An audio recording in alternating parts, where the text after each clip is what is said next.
Bien, bienvenue à tous et toutes. On est relativement nombreux et on s'en réjouit. On vous demandera pour permettre que le webinaire se passe dans des bonnes conditions de bien penser à couper vos micros. N'hésitez pas à poser vos questions dans le chat. Une de nos collègues qui a coordonné l'étude, Gabrielle, se tâchera de répondre à un maximum de questions dans le chat puisqu'on n'a qu'une heure. On a fait le choix d'un temps assez concis, donc on ne pourra pas prendre toutes les questions à l'oral. Et puis, vous pouvez indiquer votre nom et votre structure en vous renommant sur Teams. C'est très facile et ça permet aussi de pouvoir vous identifier. La présentation est enregistrée. Donc, je vais vous présenter les différentes personnes qui vont intervenir successivement et puis je leur passerai la parole. Donc, je tiens à excuser ma collègue Elsa qui est chargée de projet animation et démocratie alimentaire, qui est malade aujourd'hui, qui aurait vraiment souhaité être là et qui a beaucoup œuvré sur ce projet. Bénédicte Bonzi, anthropologue et autrice du livre La France qui a faim, qui a réalisé la dimension scientifique de cette recherche-action. Nicolas Bricasse, qui est chercheur au CIRAD et qui est titulaire de la chaire UNESCO Alimentation du Monde et qui est aussi vice-président de VRAC France. Zoé Lehuet, qui est co-coordinatrice de VRAC Strasbourg Métropole et qui témoignera de son implication pour cette étude, et moi-même, Laurana Vincent, qui suis déléguée générale de VRAC France. Donc, sans plus attendre, je vais laisser la parole pour un propos introductif à Nicolas Bricasse.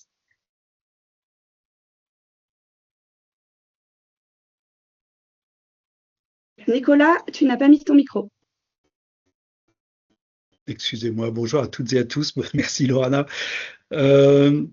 Donc peut-être avant de plonger dans ce rapport d'évaluation, quelques mots pour les gens qui ne sauraient pas ce que c'est que VRAC. VRAC, c'est né à Lyon et l'idée c'était d'organiser dans des groupements d'achat dans les quartiers prioritaires de la ville, donc dans des quartiers populaires, la possibilité pour les habitants d'accéder à une alimentation de qualité, donc grande qualité gustative, plus produits quasi tous bio, vendus à prix coûtant, acheter aux producteurs sans matraquer les prix, en respectant leur rémunération, constituant comme ça un catalogue évolutif par les habitants. Et les habitants commandent, soit ils viennent physiquement, soit ils commandent par Internet, et puis tous les mois, ils viennent chercher dans un centre social aménagé dans une salle sous forme d'une épicerie dite éphémère, et ils viennent chercher leurs commandes, et c'est aussi l'occasion de se rencontrer, de prendre un thé, de discuter, voilà. Donc au départ, VRAC, c'est ça. Et donc, ça se présente, et c'est souvent présenté aussi comme une forme alternative d'aide alimentaire. On peut passer à la diapo suivante. En fait, puisque on cherche à donner accès à une alimentation de qualité à des gens qui ont peu de moyens économiques, ça peut apparaître comme un nouveau modèle d'aide alimentaire. Et dans ce cas-là, il y a beaucoup de discussions pour savoir combien ça fait de bénéficiaires, combien ça fait de tonnes de produits, est-ce que c'est aussi performant que l'aide alimentaire classique?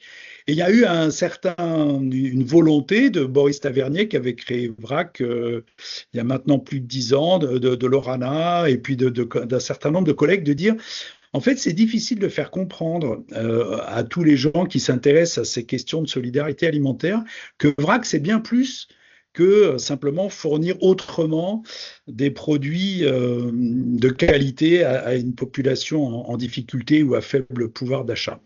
Et c'est pour ça que finalement, on préfère parler de solidarité alimentaire, solidarité au sens de construire des relations solides entre les gens. Et tu peux passer la diapo suivante. L'idée, c'est pas de donner pour les gens, de faire un travail pour les gens en précarité, mais c'est de le faire avec eux, c'est de le faire ensemble, de les rendre participants en fait de la construction d'un nouveau dispositif d'accès à l'alimentation. C'est un raisonnement où l'alimentation est bien au-delà de la consommation de nutriments et où se raisonne en termes de quantité, de calories, mais ça montre aussi que l'alimentation, c'est une façon de se relier d'abord à soi-même, à sa santé, à son plaisir, c'est une façon de se relier aux autres, c'est aussi une façon de se relier à la biosphère. Et donc, c'est de prendre l'alimentation dans l'ensemble de ses dimensions. Et c'est que finalement, aller faire ses courses, commander, aller acheter, ben, c'est aussi faire du lien donc avec ses propres valeurs, avec sa culture, avec les autres, avec le vivant, avec les animaux, avec le paysage. Et donc finalement, c'était la difficulté, c'est que quand VRAC travaille, ben, il est souvent évalué surtout comme un dispositif d'aide alimentaire classique. Et l'enjeu, c'était de dire, ben, en fait, il faut arriver à montrer que VRAC, c'est bien plus que ça, et que VRAC, c'est une autre façon de travailler, de faire avec, de faire ensemble. C'est une autre façon de concevoir l'alimentation, beaucoup plus multidimensionnelle. Et c'est pour ça qu'a été lancée cette idée d'évaluation. Et je laisse maintenant Lorana expliquer comment ça s'est passé. Mais au départ, c'était ça. L'idée, c'était de dire VRAC fait bien plus que de distribuer des produits de qualité à des gens en difficulté. Merci beaucoup, Nicolas. Peut-être juste quelques chiffres très très rapides. Aujourd'hui, le réseau VRAC, c'est 23 territoires d'implantation. Quand on dit territoire, ce sont des bassins de vie, souvent à l'échelle d'une métropole. C'est 124 groupements d'achat, majoritairement dans les quartiers, mais un petit peu aussi dans les campus universitaires. Et c'est plus de 30 000 personnes chaque mois touchées par nos actions. Peut-être vous dire un petit mot très rapide sur pourquoi est-ce qu'on a fait à VRAC ce choix d'une recherche-action sensible et participative. C'était aussi pour pouvoir démontrer, nous qui sommes des acteurs et des actrices de terrain, avec la rigueur scientifique, ce que c'est VRAC, comme le disait Nicolas, au-delà des tonnes de produits vendus, dans la mesure où on a beaucoup de reporting à faire de la part de nos financeurs, et ce qui est tout à fait normal, mais de reporting chiffré. Donc on voulait vraiment rendre visible ce qui est parfois invisible et ce qui nous semblait juste pour nous au sens de justice, mais aussi au sens de justesse. Et on voulait aussi une étude qui puisse permettre de nourrir notre plaidoyer. Notre cap, c'est le droit à l'alimentation. Et en défendant notre projet qu'on souhaite respectueux d'une alimentation choisie, respectueuse des personnes, respectueuse des producteurs et des productrices, on se disait que cette étude scientifique produite par Bénédicte avec nous tous nous permettait aussi de quelque part d'avoir cette caution qu'on n'a pas quand on est suffisamment quand on est travailleur de terrain. On a choisi l'anthropologie parce que ça nous permettait d'emprunter le chemin d'une recherche sensible qui nous ressemble et on a vraiment associé notre réseau. Il y a 11 associations qui ont été engagées tout au long du chemin qui a duré une année et 4 associations, Zoé tout à l'heure témoignera, qui ont accueilli des stagiaires pendant 6 mois. Tous nos collègues se sont formés, on a enquêté ensemble, on a échangé, il y a eu un travail d'évaluation et on a souhaité être acteur de l'évaluation plutôt qu'être évalué par un acteur extérieur. Donc ça nous a fait beaucoup de bien dans un quotidien qui est rempli, qui est chargé, qui a à la fois plein de sens, mais qui en même temps est souvent tendu, fatigant, épuisant. On a eu pas mal de témoignages des collègues qui nous ont dit ça fait du bien de sortir le nez du guidon, ça nous fait du bien de faire un pas de côté, de prendre du recul, parce qu'on se rend plus compte de ce qu'on fait. Et du coup, Bénédicte nous a fait beaucoup de bien et à la fois, elle nous a apporté une dimension scientifique, sérieuse à ce travail d'évaluation. Il y a eu plus de 80 heures d'entretien enregistrés et en même temps, on s'est formé. Il y a eu des cafés recherche, pas mal de sujets et ça nous a permis de nous nourrir en s'appuyant sur les concepts qu'elle est venue nous présenter. Voilà, donc sans plus attendre, je laisse la parole à Bénédicte pour qu'elle puisse présenter les résultats de son travail. Bonjour à toutes et tous. Alors, merci beaucoup pour ce propos introductif, Lorana. Donc, vous voyez, pour commencer, une petite phrase mise en exergue de ce résultat. Et voilà qu'à vrac, on vous laisse vous servir ou bien demander votre quantité et on vous fait confiance. Mon impression globale est que je suis en train de découvrir quelque chose de singulier. En effet, et Zoé pourra vous en parler, ce petit extrait fait écho à une distribution où je me suis rendue à Strasbourg et où il était question en fait de petites erreurs autour de la caisse en fait parce que les gens le font eux-mêmes. Et très rapidement, j'apporte une solution, piste de solution, en disant mais si c'est toujours la même personne qui pèse, peut-être qu'il y aura moins d'erreurs sur l'usage de la balance. Et là, en fait, Zoé et ses collègues me regardent avec des yeux énormes pour me signifier que je n'avais rien compris et pour me dire, mais en fait, si on fait ça, on n'est plus dans notre projet. Ce que m'a expliqué Zoé, c'est que le plus important, c'est pas d'avoir une caisse parfaitement juste, mais c'est les personnes qui sont là et de les laisser faire et de les laisser s'approprier ce projet. Donc, pour vous raconter ce projet, on va développer en fait trois axes importants de cette étude, l'accessibilité, le pouvoir d'agir et la puissance d'une alimentation choisie. On peut passer à la slide suivante où du coup on va commencer à parler de cette dimension de l'accessibilité. Donc l'accessibilité, c'est quelque chose de multidimensionnel.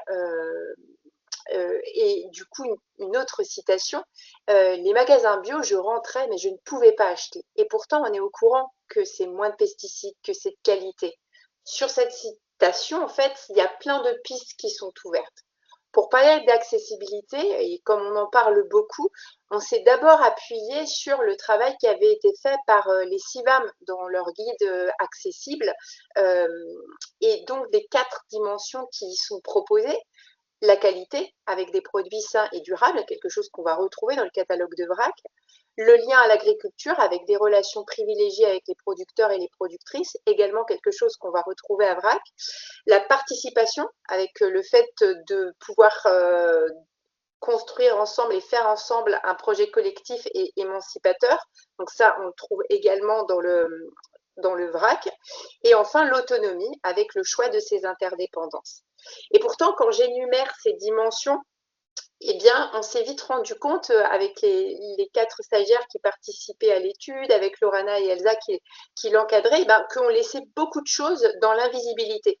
Parce que finalement, ces dimensions-là, elles exigent un préalable. Et dans ce préalable, on se rend vite compte que eh bien, VRAC décide de se situer là où on ne l'attend pas. Donc l'accessibilité sur les questions géographiques et financières, c'est de viser en priorité les quartiers prioritaires de la ville et de s'y installer pour proposer autre chose. Donc ça, c'est quand même quelque chose qu'on n'a pas l'habitude de voir. On déplace souvent les personnes ou quand on va dans ces quartiers, eh bien, c'est pas la même qualité de produit qui est proposée. Et puis, l'autre dimension qui passait un peu dans l'invisibilité, c'est finalement de partir de plus loin pour vouloir aller plus loin. C'est-à-dire que le droit à l'alimentation, aujourd'hui en France, il n'est pas opposable. Et là, le pari de VRAC, c'est de se dire, en fait, nous, on va partir du fait que c'est ça qu'il faut mettre en place, c'est-à-dire une déclinaison de ce qu'on souhaite vivre en termes de droit à l'alimentation et que donc on ne va pas concéder quoi que ce soit, c'est vraiment sur le droit à l'alimentation et sur toutes ces dimensions qu'on va construire notre action dans les quartiers populaires. Une fois que je dis tout ça, eh bien, il faut se rendre compte que ça exige un travail de dentelière. Pour définir ce travail de dentelière, on s'est appuyé sur les travaux d'Abdenour Bidar dans son ouvrage Les Tisserands. Pourquoi? Parce qu'il explique en fait quelque chose d'important, que pour répondre au fait de restaurer les liens nécessaires pour construire cette société désirable, donc une société de justice et de justesse, pour reprendre les mots de Lorana, eh bien, il est important de construire ces actions sur 3 liens. Premièrement, le lien à soi.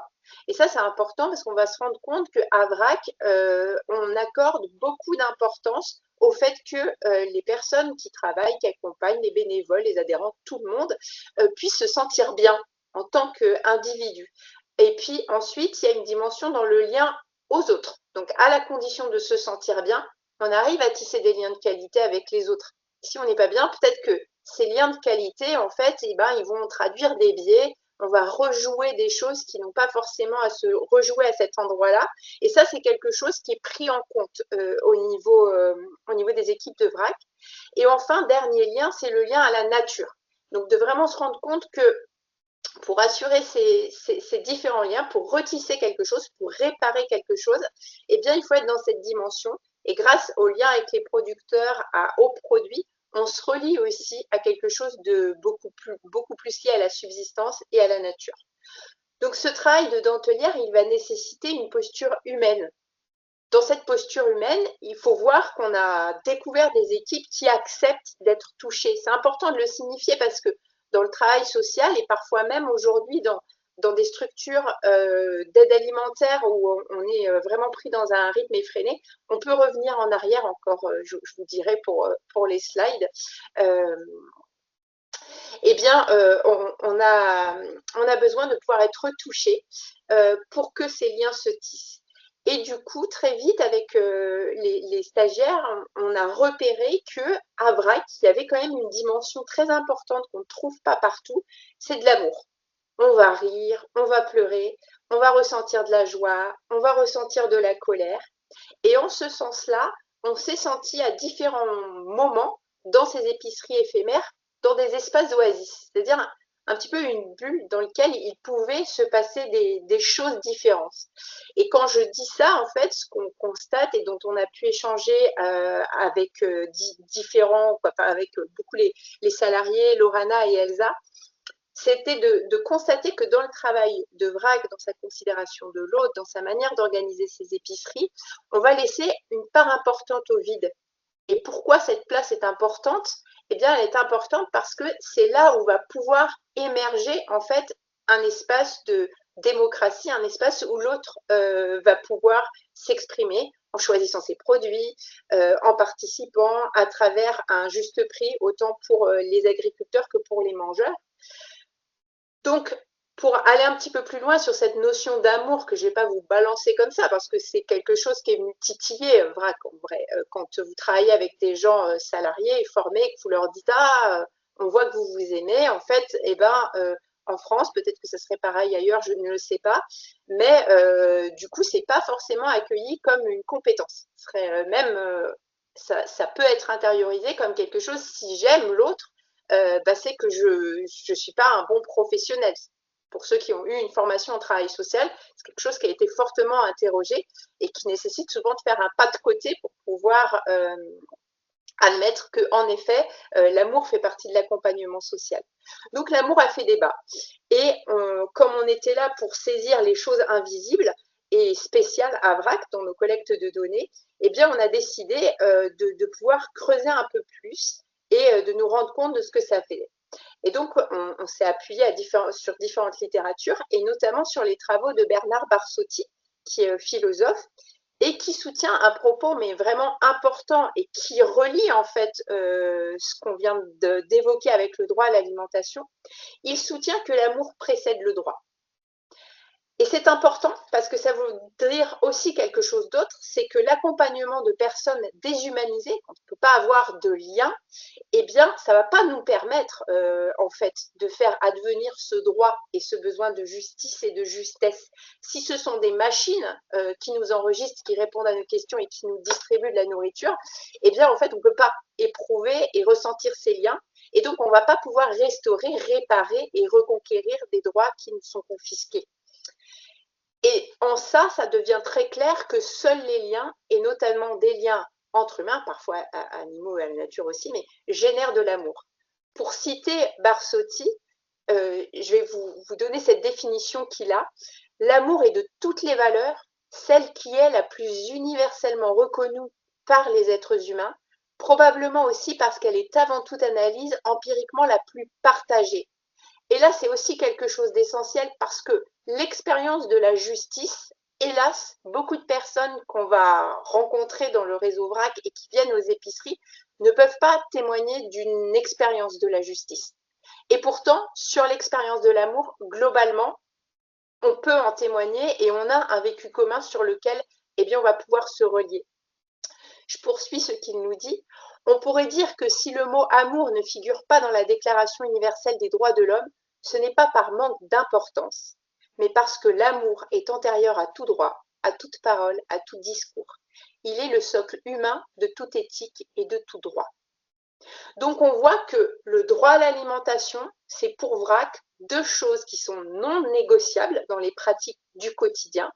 Et donc, dans l'accompagnement, on retrouve la première grosse dimension du droit à l'alimentation, assurer la vie psychique, individuelle et collective libre d'angoisse, satisfaisante et digne.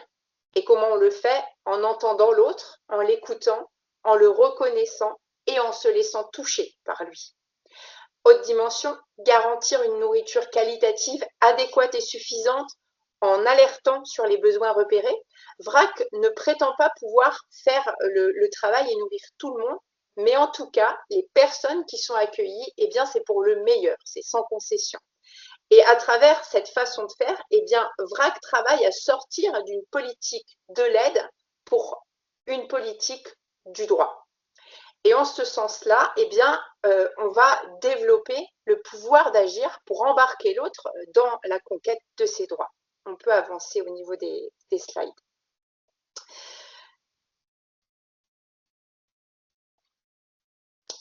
Donc là, on ouvre ce nouvel axe sur une citation de Touria.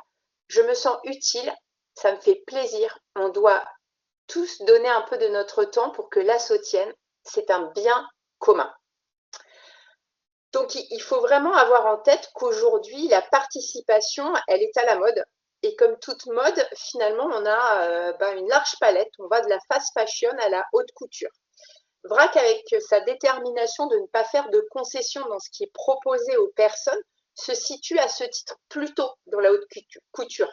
Et donc, on n'aurait pas assez du temps de ce séminaire pour expliquer la diversité des méthodes et l'ingéniosité en éducation populaire pour faire participer et pour que cette participation, elle soit quelque chose qui va venir construire, réparer celui qui participe pour permettre la construction d'un nous. Donc autour de VRAC, dans ce projet, on sort de l'accumulation de l'individualité et des jeux pour arriver à la construction d'un nous. C'est quelque chose en fait qui nécessite une prise en main particulière dans la participation. La participation, elle doit être émancipatrice. Il y a des choses qu'on ne va pas pouvoir économiser et c'est le cas du temps. Il faut du temps pour garantir une participation démocratique et ça, c'est vraiment quelque chose d'important parce qu'il y a le temps qu'on passe avec les personnes, mais à VRAC, il y a aussi le temps que les professionnels passent à se former. On a pu découvrir des professionnels qui ne se décrètent pas animateurs, qui apprennent en tentant, en cherchant et qui, du coup, vont beaucoup avoir recours à l'intelligence collective en échangeant et en se formant, en essayant toujours de mieux faire pour les personnes qu'ils accueillent. Et du coup, ça permet quelque chose d'important, ça permet de mettre en œuvre cette triptyque qui est proposée par Joël Zax de la participation, qui est le fait de prendre part, donc d'ouvrir la possibilité aux personnes de découvrir le projet, et puis ensuite de permettre aux personnes d'apporter une part, de ne pas être passive dans un projet, mais pouvoir déposer en fait quelque chose. Mais ce dépôt de quelque chose qui nous appartient, eh bien on se rend compte qu'il ne peut marcher que si d'autres vont accepter et bénéficier de ces parts. Donc c'est vraiment la construction de l'échange et la construction du nous à travers cette triptyque. La participation, elle nécessite en fait de faire groupe et que ce que l'on dépose puisse être accueilli.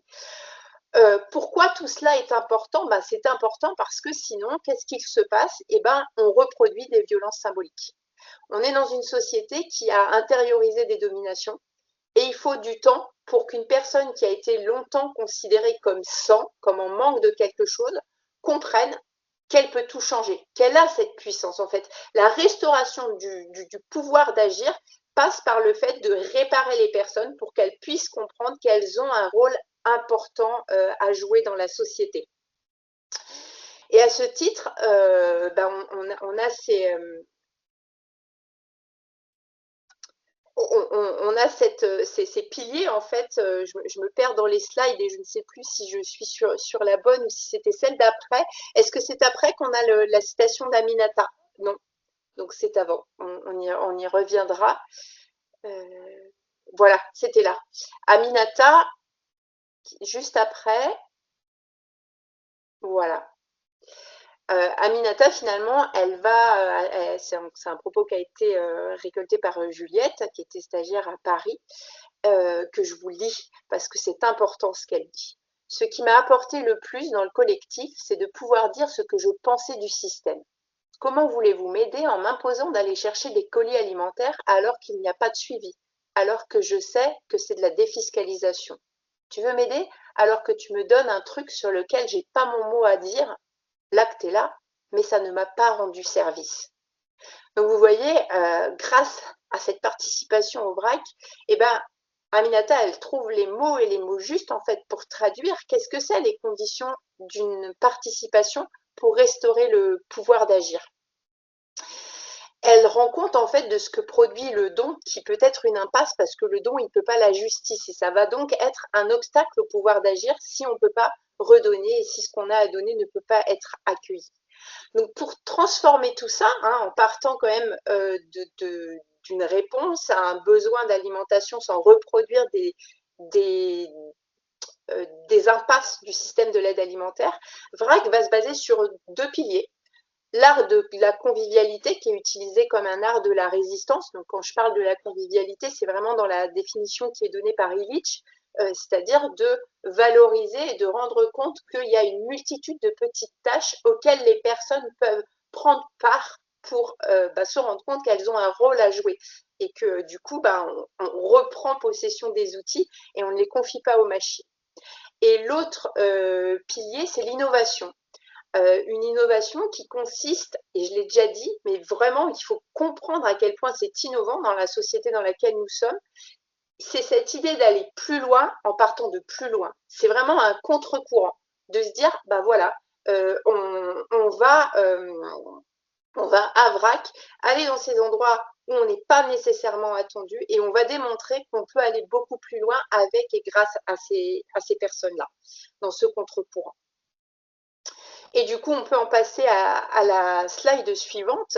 La force de VRAC, eh bien, ce n'est pas un grand coup d'éclat, mais c'est vraiment l'addition de temps passé, de mots échangés, d'actes réalisés qui deviennent suffisamment importants pour que quelque chose se passe et ce quelque chose qui permet en fait de tisser tout un tas de liens. On en arrive au dernier axe de cette étude qui est la puissance d'une alimentation choisie. Et donc, on commence par cette citation de Anne. C'est peut-être un peu idiot ce que je vais dire, mais en fait, les gens riches peuvent tout s'offrir et ça leur est dû. Parce qu'ils ont du fric. Moi, c'est toujours un peu miraculeux de bien manger. Et du coup, je suis reconnaissante. Donc, on voit en fait comment les inégalités, elles sont marquantes et comment, du coup, il va falloir se saisir de différents outils pour dépasser ces inégalités. Et l'alimentation choisie, elle permet ça. Choisir son alimentation, c'est sortir de l'urgence. C'est prendre le temps, et le temps, aujourd'hui, c'est un luxe. Malgré l'urgence, le secret, c'est, on l'a déjà dit, de ne pas chercher à aller vite pour ne pas laisser les personnes qu'on peut accompagner de côté. Donc, on va prendre le temps de goûter, de choisir, de commander. Ce temps long, c'est en effet habituellement un temps qu'utilisent des personnes qui ont un confort économique, qui peuvent prévoir, qui peuvent commander, quand finalement, dans le système alimentaire, beaucoup sont contraints de se contenter des restes et de vivre dans la précarité. Et la précarité, c'est vivre dans la peur du lendemain. C'est cette phrase de la haine de Kassovitz qu'on connaît tous, mais il faut l'avoir en tête, c'est ce « jusqu'ici, tout va bien ». Jusqu'ici, tout va bien, en fait, c'est vraiment très fort quand c'est ce qu'on se répète chaque jour et ça ne permet pas de se projeter. Et donc, c'est là aussi l'innovation de VRAC. Il faut bien comprendre que quand on propose aux personnes de réaliser, de construire un catalogue, de commander dans un catalogue, on va commander ce qui fait envie, on va attendre un produit. Et c'est très important parce que ça produit cette chose très singulière. On permet aux personnes à nouveau de se projeter. Et dans cette étude, on s'est rendu compte que les produits, ils sont très incarnés, ils permettent beaucoup de choses. Je vous donne un seul exemple, mais c'est valable pour à peu près tous les produits. Je vous donne l'exemple de la figue. La figue, en fait, je suis arrivée dans une distribution à Brest et ils étaient très heureux parce qu'ils recevaient des figues après en avoir plus pendant plusieurs, peut-être 1 ou 2 mois, je ne sais pas, je ne me rappelle plus. Et donc, ils étaient impatients de les goûter. Et tout le monde m'a fait passer le message que si je repartais cet après-midi-là sans avoir goûté la figue, je serais passée à côté de mon terrain. Et donc, j'ai goûté cette figue et j'ai pu la mettre en lien avec plein de choses que les stagiaires des 4 autres terrains m'avaient confié. Oui, le produit, il est très important parce qu'en fait, il se passe quelque chose de très commun quand on a tous goûté, quand on a tous eu du plaisir avec un produit qui est attendu.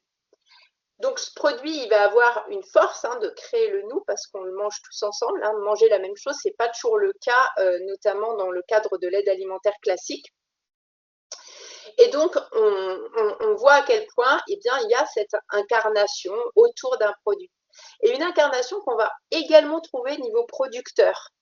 On peut passer à la slide suivante où du coup on a une citation de Nathalie, productrice de fromage de chèvre et fournisseuse de vrac, qui confie que vrac, c'est le seul client où ils font un effort en plus, car je pense, je lis ce que nous dit Nathalie, je pense que tout le monde mérite de manger à sa faim et de manger des choses de qualité. Manger à sa faim, c'est une chose, mais manger des choses de qualité, c'est encore autre chose. Dans l'entretien qu'on a eu avec Nathalie, c'était très fort parce qu'elle explique que comme beaucoup de paysans et paysannes, elle travaille beaucoup trop et que donc militer ou s'engager, c'est pas toujours facile. Puis qu'en plus, comme elle fait des produits de qualité qui ont un certain prix, sur les marchés, les gens qu'elle rencontre, c'est pas forcément des gens qui vont partager en fait ces idées politiques de solidarité, etc. Et donc grâce à VRAC, et grâce à ce qu'elle fait à VRAC, elle peut exprimer une revendication forte sur le fait qu'elle a envie, en effet, que ces produits arrivent, et là on rejoint l'amour, aussi chez des gens qu'elle aime et dont elle partage les idées. Et donc, VRAC permet aussi aux agriculteurs et aux agricultrices qui n'ont pas forcément le temps, en fait, de s'aligner sur ces différentes choses. Donc on voit que le produit, il recouvre vraiment tout un tas de dimensions. On est vraiment au-delà de la fonction nourricière où on va avoir des calories qu'on se met dans le ventre et ça ferait fonctionner les choses. On constate que VRAC, à ce titre-là, grâce à ses produits, grâce à cette façon de faire, va casser des murs. Pour reprendre un peu l'expression de Fatima Wassak dans son Écologie pirate. Et elle va casser les murs en faisant quelque chose qu'on n'a pas l'habitude de faire, ou alors c'est vraiment en petite quantité dans le cadre de distribution qui correspondent à autre chose, parce que finalement, en appliquant ce qu'on pense être le mieux au niveau du droit à l'alimentation, on vient inverser les choses. Fatima Wassak, quand elle réfléchit sur pourquoi il y a un mur infranchissable sur l'alimentation bio dans les quartiers populaires, elle explique en fait qu'on se confronte très vite à une logique mathématique de niche, c'est-à-dire qu'on sait très bien qu'aujourd'hui, l'alimentation de qualité n'est pas produite en France en quantité suffisante pour pouvoir arriver dans tous les foyers. Et que donc, à ce titre-là, sans le dire, on fait un choix politique de permettre à certains d'y accéder et pas aux autres. Et du coup, VRAC va casser le mur en disant non, nous, on ne fait pas ce choix politique-là, on va aller ailleurs et on va essayer autre chose. Et c'est vraiment grâce à VRAC et toutes ces initiatives qu'on rentre dans le travail et le message aussi de cet ouvrage de l'atelier paysan Reprendre la terre aux machines, où on se rend compte que en fait, si on ne veut pas être contraint dans des niches ou des choses qu'on nous concède, il faut aller au-delà, il faut casser des murs, il faut décoloniser les imaginaires pour garantir à toutes et tous la dignité, le plaisir de vivre. Donc c'est à ce titre que VRAC est la première structure de l'aide alimentaire qui va répondre de manière significative aux nouvelles orientations de l'aide alimentaire qui sont passées un peu inaperçues à cause de la crise sanitaire de 2019 et qui vise à sortir du « on fait le mieux possible » pour faire en répondant sans concession aux questions sociales et environnementales. Donc VRAC, c'est de l'alimentation VRAC, c'est une alimentation de qualité, c'est aller là où on n'attend pas. Et donc on dépasse un petit peu ce qui peut se pratiquer ailleurs. Donc pour en finir, on peut avancer les données collectées dans ce travail de recherche, ils montrent finalement un usage extrêmement efficace de l'argent public. Il est investi dans un projet de société, il est investi par des professionnels en fait qui travaillent avec humanité, qui sont accompagnés en effet par des bénévoles, mais il faut vraiment mesurer l'importance des métiers et avec Nicolas et d'autres, on en a parlé plusieurs fois, on ne sait même pas comment nommer les métiers des gens qui travaillent à VRAC, tellement ils ont de multiples casquettes. Donc, grâce à ça, on voit qu'on prépare l'après d'un système qui aujourd'hui est insoutenable en réparant ce que cause le système actuel. Donc, du coup, non seulement on investit de l'argent public dans un projet de société, mais en plus, on est dans cette projection de il faut qu'on ait quelque chose pour l'après, puisqu'on est assez lucide sur le fait que ce qu'on traverse, eh bien, c'est une impasse et qu'il faut vraiment proposer autre chose. On voit donc que finalement, avec peu, on fait beaucoup et on réalise à quel point c'est un modèle résilient qui répond de manière systémique. Alors, ce qu'il appartient aujourd'hui à VRAC, c'est de se saisir des outils de mesure d'impact pour valoriser et mieux maîtriser son action et qu'il appartient aujourd'hui aux financeurs de soutenir ce projet à la hauteur de ce qu'il vaut. Donc, il faut vraiment reconnaître la valeur d'un travail invisibilisé qui est porté par des salariés convaincus, par des bénévoles en plus de ce qu'ils font à côté, et qu'il faut les voir aussi comme un acte de résistance qui nécessite un positionnement, car il est impossible de concilier en même temps la poursuite du droit à l'alimentation et la manière dont structurellement il devient impossible de le mettre en œuvre. Donc, je finirai en disant que en vous citant en fait cette maxime de Sénèque qui montre en fait ce qu'est le travail de VRAC. Ce n'est pas parce que les choses sont difficiles que nous n'osons pas, mais c'est parce que nous n'osons pas qu'elles sont difficiles. Et dans ce contexte-là, ce qu'on peut souligner, c'est que VRAC ose. Merci beaucoup, Bénédicte. Sans transition, je vais laisser la parole à Zoé, qui est co-coordinatrice de VRAC Strasbourg, de VRAC Strasbourg Eurométropole, et qui va témoigner de cette aventure. Vas-y, Zoé, c'est à toi. Vous m'entendez? Oui, très bien. Ok, super. Bonjour à toutes et à tous. Je vais commencer bien sûr par un disclaimer et à dire que même si on ne fait aucun contrôle au moment du paiement, comme le souligne Bénédicte, ni au moment de peser de produits, nos pertes sont finalement bien moins importantes que dans la grande distribution. Et je pense que ce fait à lui seul en dit long sur ce qui se passe pendant les distribs de VRAC. En tout cas, donc pour resituer un peu, VRAC Strasbourg, c'est la deuxième antenne du réseau. On est né en 2017, il y a bientôt 10 ans. Je dirais qu'aujourd'hui, on est une antenne de taille moyenne qui accueille entre 600 et 700 foyers adhérents, principalement sur les QPV de Strasbourg. Et on accueille également une antenne VRAC Université. Comme l'ont dit mes collègues et camarades avant, l'étude que Bénédicte a coordonnée, elle a vraiment permis pour nous de poser des mots sur nos métiers. Où en fait très souvent quand on raconte ce que c'est VRAC à des gens qui connaissent pas, ils nous disent ah oui c'est comme si tu travaillais et là ils donnent des exemples de l'aide alimentaire distributive qu'ils connaissent et on dit bah non c'est pas vraiment ça, ou sinon les gens ils disent ah bah oui tu étais marchande dans une épicerie VRAC, et on dit ah non c'est pas vraiment ça non plus, et en fait grâce à cette étude on a pu mettre des mots plus fins, plus sensibles, qui nécessitent en effet de faire plus d'une phrase pour raconter ce que c'est que nos métiers. Et deuxièmement, comme l'ont bien dit Nicolas et Laurana, cette étude, elle a aussi posé des mots sur ce qu'on vit au quotidien dans les temps d'épicerie, qui nous semble presque normal, mais qui en fait dénote un peu dans le paysage alimentaire. Et accueillir pour nous donc Jonas, qui était notre stagiaire pendant 6 mois, et le voir prendre des notes comme un fou pendant que nous, on avait l'impression de faire juste une journée quotidienne, c'était super intéressant. Voilà, et aujourd'hui, ce que je voulais vous raconter, c'était un peu essayer de répondre à la question qu'est-ce qu'on fait très concrètement quoi, pour que chacun prenne sa place pendant une distrib, et comment est-ce que nos adhérents s'emparent du projet. Et ce matin, j'en parlais avec les collègues pour préparer un peu cette intervention, et on se faisait la réflexion que de plus en plus, nos adhérents, pour parler de VRAC, ils disent on Ils disent pas vous. Ils disent bah, chez VRAC, on gna gna gna. Et on trouvait que c'était aussi un très bon indicateur de la manière dont les gens se sentent chez nous.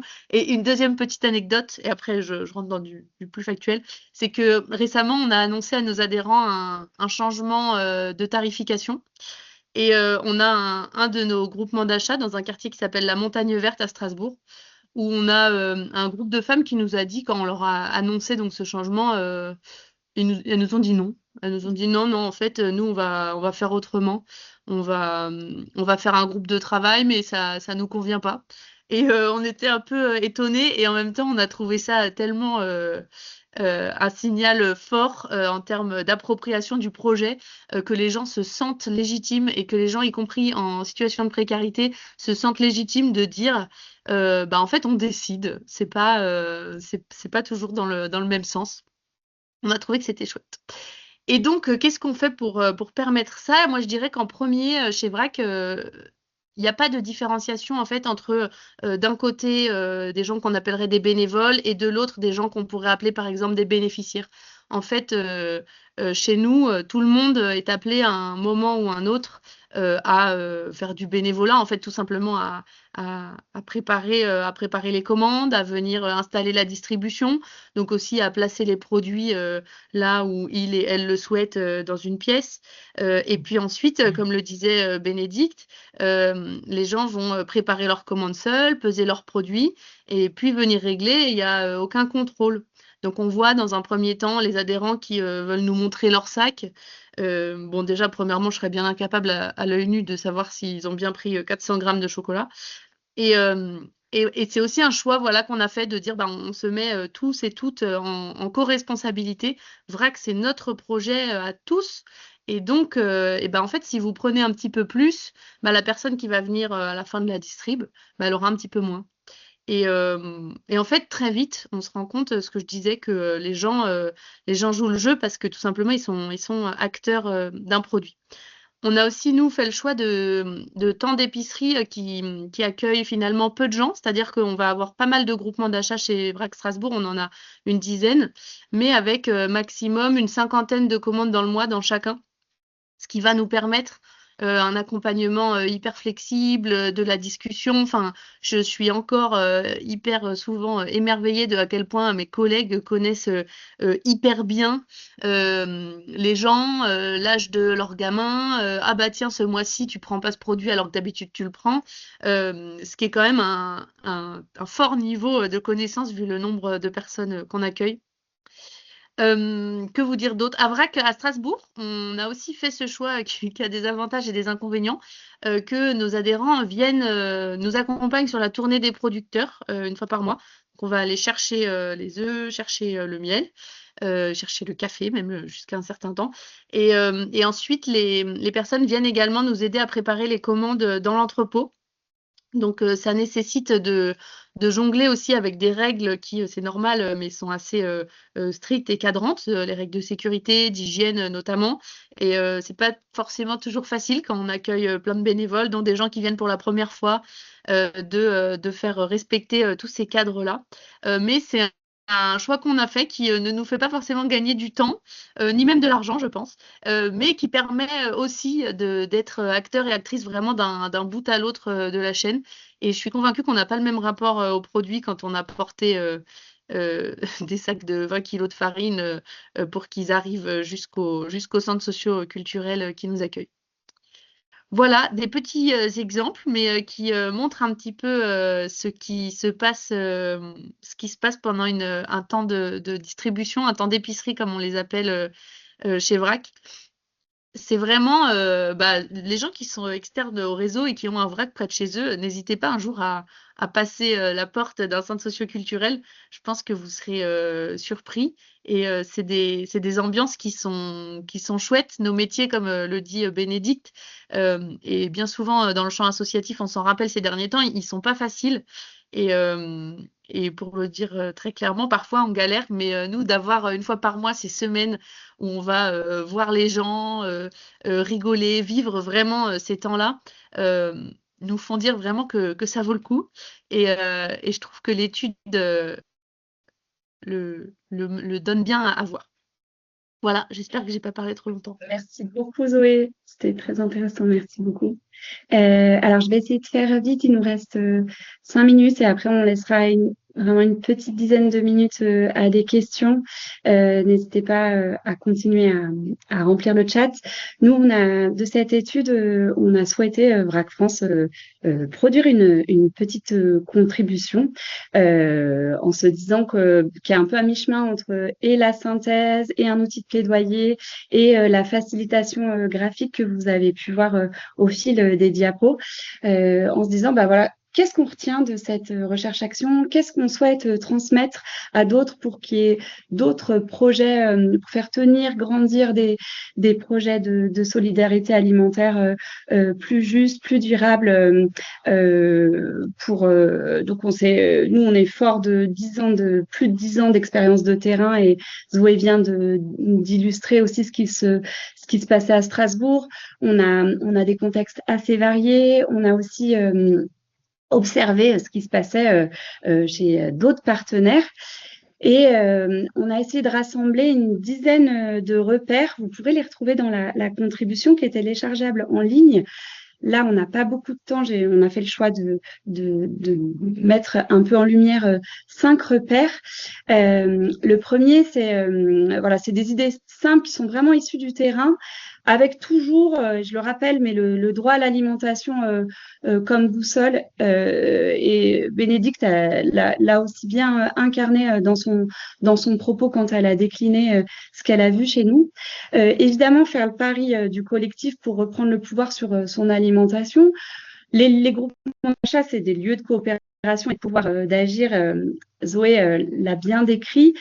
Qu'est-ce que ça veut dire pour nous, reprendre le pouvoir sur son alimentation? C'est à la fois choisir ce qu'on mange, faire entendre ses préférences, ses idées, ses valeurs, reconnaître aussi celles des autres et finalement passer de bénéficiaire à adhérent. Et ce qu'on reconnaît, c'est le fait que les personnes concernées sont les meilleurs experts de leurs besoins, c'est évident. Et de créer des espaces qui soient accessibles et où la participation aussi, elle est progressive et bien sûr valorisée. Donc, passer aussi du jeu, le pouvoir d'agir individuel au nous, ça passe aussi par l'implication des personnes dans les animations, dans la gouvernance ou pourquoi pas aussi dans le plaidoyer. Et il y a un exemple dans l'étude sur le collectif Chardermite qui incarne ça. Voilà, ça c'est vraiment essentiel pour nous. S'ancrer également dans les territoires, dans la durée. On est beaucoup dans les quartiers populaires, dans des quartiers qu'on dit de la politique publique, politique de la ville. Il y a un maillage territorial qui est préexistant depuis des années, qui co-construire avec les partenaires prend du temps. Et c'est essentiel pour nous. Et l'échelle du quartier, c'est aussi une échelle de l'engagement finalement. C'est la bonne échelle pour permettre aussi aux habitants et aux habitantes de s'engager concrètement. Et on parle beaucoup de paysages alimentaires. C'est souvent à l'échelle du quartier qu'on vit ces paysages alimentaires et qui nous impactent.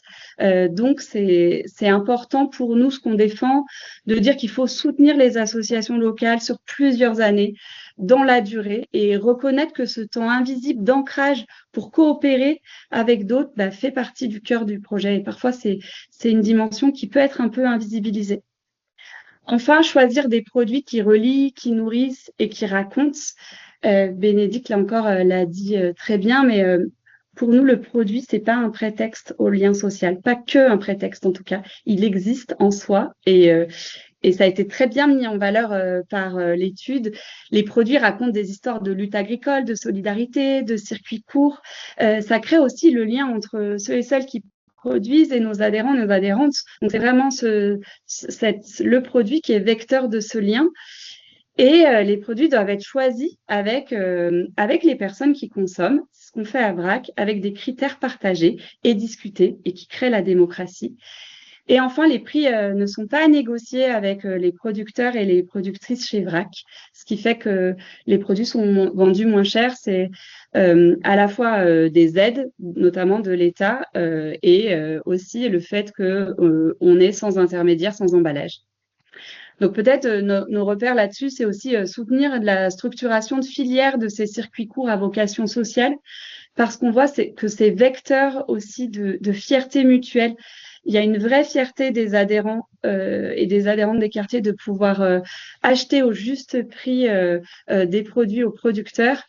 Et il y a une vraie fierté, et nous, on nous le dit régulièrement, des producteurs qui travaillent pour nous, de pouvoir vendre aussi à des personnes qui, sans vrac, n'auraient pas les moyens d'acheter leurs produits. Et ça, c'est vraiment un vecteur de fierté réciproque. Enfin, ben, vous l'avez vu dans ce qu'on a essayé de faire dans cette présentation, mesurer les impacts sociaux et pas uniquement les kilos de nourriture. Ce qui compte ne se mesure pas toujours en chiffres.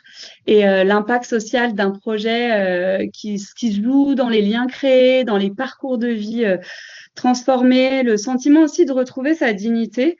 Ça se mesure d'une manière différente. Donc, ce qu'on défend, c'est aussi d'essayer d'avoir d'autres manières de mesurer l'impact social de projets alimentaires.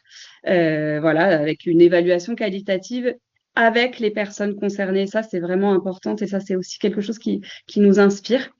Et enfin, pour terminer, transformer la manière de penser la lutte contre la précarité alimentaire en assumant une autre manière de faire du travail social. Ben, c'est le travail de dentelière qu'évoquait Bénédicte.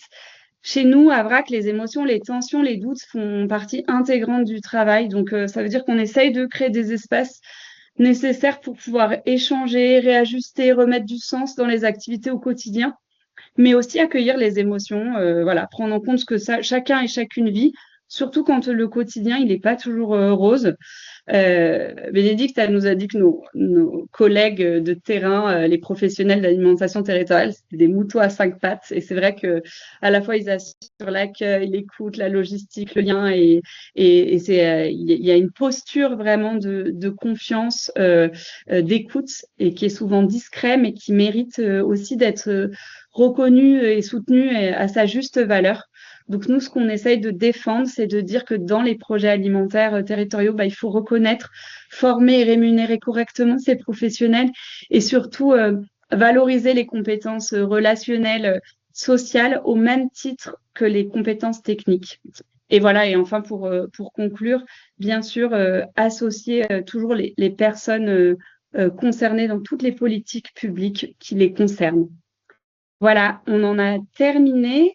Donc, vous avez les 2 documents à lire et à approfondir que vous pouvez télécharger sur notre site et qui seront sans doute transmis aussi sur les réseaux sociaux à l'issue du webinaire. On a un tout petit temps d'échange. Je vais peut-être laisser la parole à ma collègue Marion qui est chargée de communication, peut-être pour lancer 1 ou 2 questions, si possible à destination de Bénédicte. Et mes collègues Gabriel et Marion ont essayé de répondre au maximum aux questions du chat, mais on a fait le choix d'un webinaire assez court pour qu'il y ait un maximum de personnes qui puissent participer. Donc, il y aura nécessairement un petit peu de frustration. Merci en tout cas pour votre attention. Oui, bonjour à toutes et tous. Alors du coup, oui, comme disait Laurana, on a essayé de répondre à des questions au fur et à mesure et on s'est annoté les autres. En l'occurrence, il y avait une première question de Nora Boisouni sur donc des références sur l'aspect amour-care qui a été abordé par Bénédicte au début de la webinaire dans un cadre comme celui-ci et en faisant quelque chose qui ne soit pas une faiblesse mais au contraire une force, si je comprends bien la question.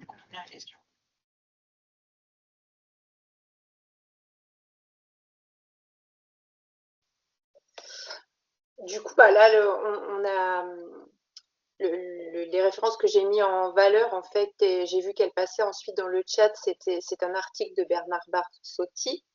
J'avais pas encore lu ça quand j'ai fait l'étude, mais aujourd'hui, ce que je vous conseillerais comme référence, c'est Le conflit n'est pas une agression de Sarah Schulman. Je trouve que en fait, notamment, et là tout de suite, je vais pas retrouver le nom de la psychiatre qu'elle cite, mais où du coup il est question du courage d'aimer aussi. Et je trouve que ça fait terriblement écho. Donc voilà, je vais mettre tout à l'heure les références dans le chat.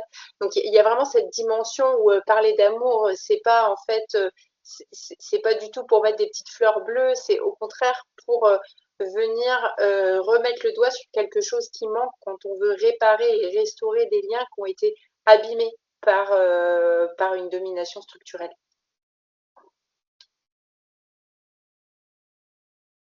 Merci beaucoup, Bénédicte. Ensuite, on avait aussi, alors peut-être que là, Bénédicte, tu pourras aussi en témoigner, et peut-être aussi Zoé, du coup, une question de Bruno Hanen qui demandait quels ont été les éventuels freins observés à l'implication des adhérents à VRAC. Enfin, en fait, c'est ça aussi qui est c'est assez saisissant quand on vient d'écrire en fait tout le temps qui est passé, toutes les multiples compétences. Quand je vous disais très vite, on fait en sorte que il y ait personne qui reste au bord de la route. C'est que en fait, ce qu'on a observé, c'est que pour chaque personne, il y a un accompagnement individualisé, une façon d'essayer de trouver la réponse qui lui convient pour pas qu'elle soit décrochée. Donc ça aussi, c'est assez rare pour être souligné. Hein, quand on est dans des logiques de performance, on n'a pas le temps même si, et dans le travail social, je pense que beaucoup pourront en témoigner, c'est un peu ce qui fait mal des fois et qui fait perdre le sens à son travail, de plus avoir le temps de bien faire, de se rendre compte qu'on doit vite traiter un dossier sans pouvoir prendre parfois les quelques heures. Pour vous donner un exemple très concret, le frein, la commande pourrait être un frein commandé chaque semaine. Eh bien, il y a des vracs chaque mois, pardon, il y a des vracs, notamment à Paris, où on va téléphoner aux personnes qui en ont besoin. Et donc, il va y avoir ces appels téléphoniques en prévision de la commande. Donc, vous voyez en fait que il y a les freins qui sont repérés, on ne fait pas avec en fait, on fait en sorte qu'ils disparaissent. Merci Zoé, je te laisse compléter. Ouais, merci.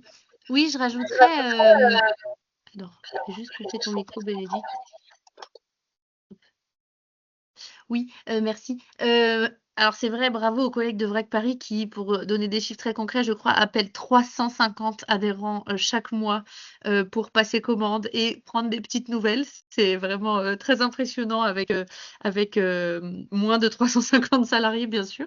Mais je dirais, bon, tout n'est quand même pas parfait, hein, et je pense que chaque association déploie les moyens qu'elle peut pour aller chercher les gens là où ils se trouvent. Mais en tout cas, en termes de méthode, sur ce qu'on commence à voir qui fonctionne, je trouve qu'il y a vraiment un enjeu très pas calquer nos imaginaires sur ce qu'on va demander aux gens. Je prends un exemple très concret. Moi, j'avais tendance à rêver sur une gouvernance, que tout le monde soit impliqué, etc., d'avoir un CA avec 40 habitants. Et ben, en fait, il y a plein de gens pour qui les horaires de réunion ne convenaient pas, les lieux de réunion ne convenaient pas, parce que quand tu dois garder les enfants et que tu travailles de nuit, bah en fait non, venir en centre-ville à 18h30 un soir de semaine pour un CA, et ben en fait ça ne convient pas. Et je trouve que c'est à nous en fait de faire ce travail, de se décaler et de se demander pour impliquer les gens, c'est quoi le format d'implication qui leur correspond.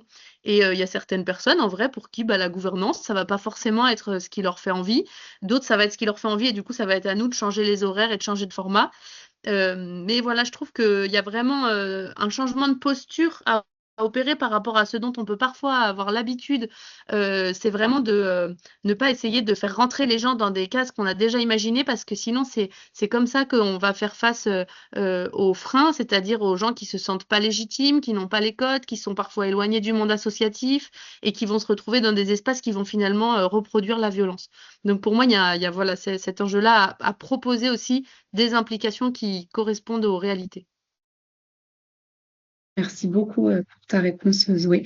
On va prendre une dernière question Sachant qu'il y a aussi des questions qu'on avait bien vues aussi sur la manière dont étaient financées les différences de prix, et on a notre collègue Anne qui a eu la gentillesse de répondre aussi dans le chat, donc on va pas revenir dessus. Il y avait une autre question qui pouvait être aussi intéressante à partager avec Bénédicte et Zoé, une question de Maëlle, question sur ce qui a été présenté au début à destination de Bénédicte sur le fait d'accepter d'être touché, d'assumer une autre manière de faire du travail social et donc laisser des espaces pour les émotions. On forme en effet beaucoup de travailleurs sociaux à plutôt mettre une distance entre les émotions des personnes précarisées et les leurs, afin qu'elles se sentent plus libres de s'ouvrir. Est-ce que selon vous, c'est plutôt l'inverse? C'est une question. C'est justement ce partage d'émotions qui permet de créer du lien humain et donc du partage dans ce projet. On te laisse conclure là-dessus, Bénédicte. En fait, on aurait besoin de faire plusieurs séminaires en fait pour venir dire ça. Il y a eu dans le travail social une façon de rationaliser les coûts et le rôle en demandant en fait et en parlant en fait d'une juste distance éducative. Et cette juste distance éducative, en fait, moi, ce que j'ai observé, donc je suis éducatrice spécialisée en formation, donc je connais quand même un peu le travail social. Eh bien, moi, j'ai pu observer qu'elle était souvent mise à l'épreuve des gens qu'on accompagne, particulièrement un enfant. Un enfant, il va toujours nous poser la question ou le truc compliqué au moment où on a fini nos horaires de travail, vous voyez, pour savoir en fait si on est là pour lui ou si on est là parce qu'on est payé. Du coup, autour de ça, en fait, il y a ce questionnement de comment on prend la distance. Est-ce qu'on prend le temps de répondre à une question qui ne nous est pas posée dans le bon cadre? À Vrac, en fait, tout ça, c'est dépassé. C'est-à-dire que ce n'est pas un sujet. Il est déjà question de faire autrement et d'être touché. Sinon, en fait, autant travailler dans un autre secteur. Mais c'est d'être touché par les collègues, c'est d'être touché par les gens.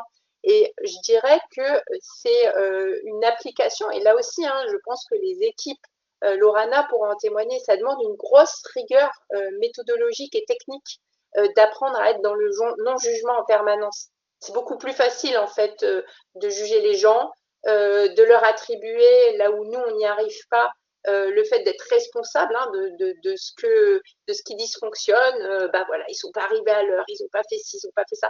C'est des choses qu'on entend beaucoup dans le travail social. C'est des justifications parce qu'on manque de temps. Et du coup, cet ajustement-là, c'est vraiment le pas de côté, le contre-courant de dire on part du fait que les personnes sont légitimes, les personnes savent ce qu'elles nous disent, on l'accueille et on ne juge pas.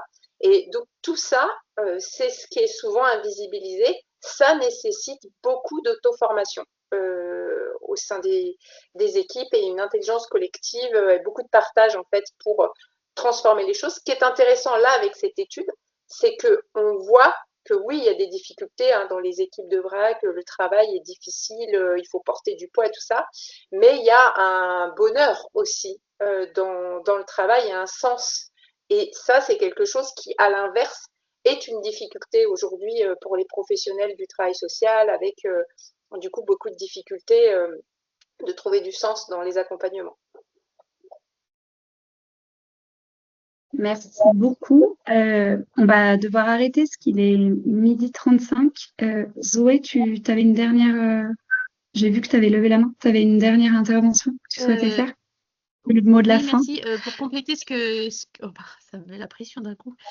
Pour compléter ce que disait Bénédicte, je dirais qu'on est beaucoup à ne pas être travailleur ou travailleuse sociale chez Vrac quand même. Et peut-être que ça nous... Alors c'est complémentaire, enfin, on travaille avec des travailleurs et des travailleuses sociales et ce travail, il est hyper précieux.